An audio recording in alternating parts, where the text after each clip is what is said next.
Fala galera, sejam todos bem-vindos. Eu sou o Denis Soares e, como sempre, trazendo aqui alguma música, alguma reflexão, eu tenho uma pergunta para te fazer. Você gosta do Chico Xavier?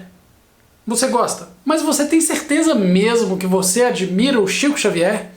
E eu vou explicar por que eu estou fazendo essa pergunta. Porque dependendo do que você anda procurando em termos de mediunidade, você pode até dizer que gosta do Chico Xavier, mas talvez você não se sinta assim tão afinizado com o tipo de mediunidade que o Chico Xavier fez. Que na verdade é uma mediunidade muito tranquila, muito discreta e que fala muito pouco sobre algo importante. A própria mediunidade de Chico Xavier. Você já percebeu que tudo que você tem do Chico Xavier nunca é falando sobre ele? Nunca ele está falando sobre o quanto ele é especial, ou quanto grandes coisas vão acontecer, ou quanto revelações bombásticas de tempos tenebrosos que virão, vão se desdobrar e atraindo uma atenção para as qualidades da sua mediunidade? Não tem isso com Chico Xavier. Chico Xavier faz um trabalho muito incrível, e é claro que todos nós gostamos desse trabalho, sobretudo porque é um trabalho muito sóbrio, muito discreto, e muito focado num dia a dia voltado para o próximo que estava ali necessitado. Algo que a maioria de nós ainda tem muita dificuldade de fazer e viver.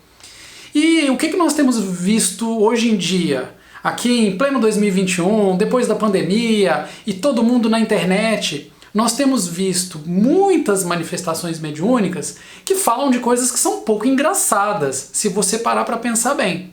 E aqui eu não estou para classificar o que é certo, o que é errado, uma razão muito simples. Eu não tenho mediunidade, mas eu tenho a minha racionalidade. E eu preciso analisar as coisas de acordo com os meus critérios.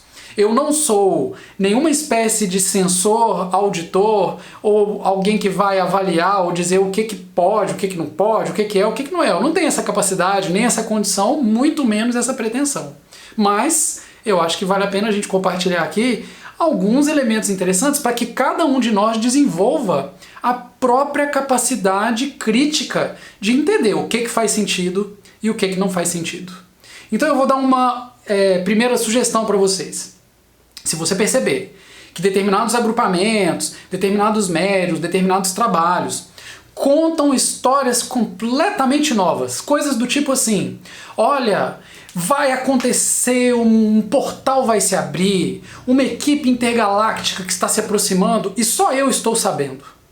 É só esse médium que tem o acesso, o conhecimento, a informação de algo incrível que vai acontecer. E aí, se você quiser ficar por dentro dessas coisas incríveis, você vai ter que seguir esse médium. Já parou para pensar nisso? Não é engraçado? Isso não contraria alguns dos princípios de Allan Kardec, como por exemplo, o da universalidade dos ensinos dos espíritos? E aí de repente, há certas entidades que se manifestam apenas por esses médiuns e trazem histórias fantásticas. Algumas delas às vezes até parecem um pouco copiar roteiros de filmes de ficção científica. Outra coisa que me chama muita atenção, que eu acho que vale a pena ficar de olho: muita manifestação mediúnica, espíritos diversos, e o assunto é: grandes coisas vão acontecer. Quais? Ninguém diz. Mas são grandes coisas. Fiquem todos muito espertos. Coisas gigantes estão vindo. Coisas fortes, coisas importantes, coisas que vão impactar.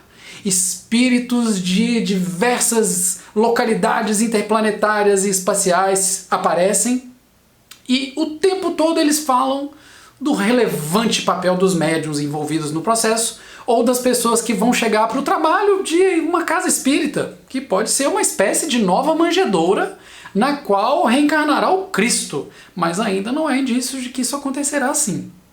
E aí, quando você para ver, se você fizer um exame científico de qual é o conteúdo daquela manifestação, você tirar tudo que se fala do médium e tudo que se fala de coisas incríveis que virão, mas não se diz o que é, sobra muito pouco ou nada. E de repente, são essas coisas que estão orientando uma série de outros trabalhos, e vídeos, e casas espíritas, e médiums, e a base, aquela análise científica que o espiritismo propõe, que é uma análise empírica, uma análise que verifica os fatos, que tenta interpretá-los à luz de uma racionalidade. É difícil, dá trabalho. Perde totalmente o espaço, porque a gente acaba, às vezes, se entregando a essa criação de notícias mediúnicas diárias. Tem isso no Chico Xavier? Chico Xavier nos traz notícias incríveis, mas além de ter trazido com método, elas têm uma coerência entre si, elas são corroboradas por diversos outros elementos. Os diferentes autores espirituais que psicografam pelo Chico, você consegue perceber com muita clareza, por exemplo, os que mais psicografam como Emmanuel, André Luiz e Humberto de Campos, você consegue perceber com muita clareza o estilo de cada um, o tipo de abordagem, e em nenhum momento eles estão falando do Chico Xavier.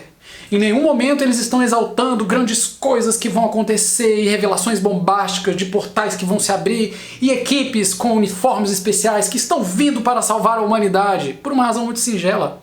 Isso não faz sentido. E talvez, se a gente puder converter essa nossa admiração pela figura do Chico Xavier em algo que nos permita desenvolver o nosso senso crítico em relação a essa verdadeira profusão de médiuns e mensagens mediúnicas que temos visto, tenhamos aí a melhor forma de sermos representantes, seguidores, digamos assim, do Chico Xavier, que dignificam o seu trabalho. Porque o que de mais difícil talvez ele tenha feito por nós foi ter mostrado que mediunidade não é fenômeno.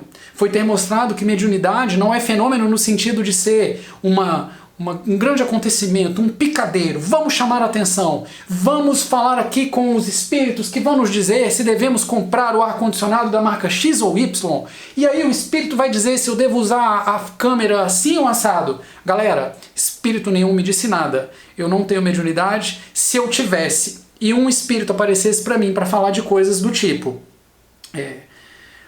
coisas do meu dia a dia. Espírito é muito engraçado, tá cheio de espírito palpiteiro, né? Todo mundo quer um espírito. Na verdade, o que a gente quer é um conselheiro que vai dizer como fazer as escolhas mais comezinhas da vida. Não existe isso no trabalho de Chico Xavier. E aí, como eu tava dizendo, se daqui a pouco eu virar pra vocês e falar, gente, ó, foi um espírito que me falou que é pra eu tomar água nesse copo, porque esse copo é mais forte, desconfie de mim. Não acredite em mim, não. Vai por mim. Eu te peço. Não acredite em mim se eu disser coisas desse tipo. Porque na prática não faz sentido a espiritualidade ficar dando esse tipo de atalho. Se fosse assim, vocês acham que o Chico Xavier tinha passado todas as dificuldades que ele passou? Os espíritos teriam criado uma série de caminhos mais fáceis ali para ele. E hoje, os espíritos do século XXI, segundo os médiuns, eu não sei se esses médiuns estão sendo enganados, eu não sei se eles não são médiuns, mas na verdade não me interessa muito. Acho que o que é importante é que todos, médiuns e não médiuns, desenvolvam uma capacidade crítica de observar isso. Porque de repente no século XXI, os espíritos estão cuidando de coisas muito comezinhas do nosso dia a dia, coisas muito cotidianas. Daqui a pouco eu vou levantar aqui, vou fazer um lanche, o espírito vai falar o que é para eu comer, o que não é para eu comer. E vejam, vocês estão aqui falando com alguém que acredita na influência dos espíritos nas nossas vidas, naquele mesmo jeitinho que o Livro dos Espíritos nos mostra. Ela acontece e muito mais do que a gente imagina. Mas a questão que eu tenho para vocês é o seguinte: e o nosso livre-arbítrio? Por que algumas pessoas seriam então escolhidas, eleitas, e elas têm ali os espíritos dizendo cada passo, para onde deve viajar, como deve fazer isso, que roupa se vestir, de que forma farão o evento? E é engraçado porque, em geral, essas pessoas têm se beneficiado e vivido uma vida que depende, em alguma medida, de muitos seguidores, de muita atenção, e estão cativando a atenção de muitas pessoas por meio dessas histórias fantásticas. Eu sou espírita, mas eu sou cético. E eu não nasci ontem. A análise racional me impede de acreditar em certas coisas. E seja porque eu considero Kardec um grande professor, seja porque eu respeito muito o legado do Chico Xavier, eu estou aqui compartilhando com vocês essa reflexão sobre o peso que a gente está dando para essas manifestações mediúnicas. Como que elas acontecem, para a gente tentar perceber se a gente não está sendo passado para trás. Eu espero conseguir não ser, e espero que vocês também, e que a gente possa, quem sabe, se ajudar quem quer que seja, para que não nos enganemos ou por espíritos levianos, ou por médiuns levianos, porque eles existem também. Um abraço, amigos!